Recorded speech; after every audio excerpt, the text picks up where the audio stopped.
بسم الله الرحمن الرحيم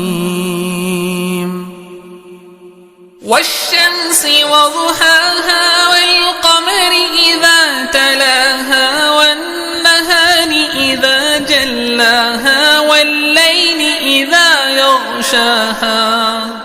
والسماء وما بناها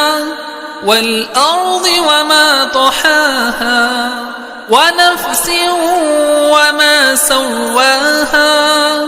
فألهمها فجورها وتقواها قد أفلح من زكاها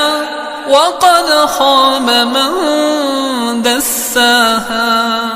كذبت ثمود بطغواها إذ انبعث أشقاها فقال لهم رسول الله ناقة الله وسقياها فكذبوه فعقروها فدمدم عليهم ربهم بذنبهم فسواها ولا يخاف عقباها.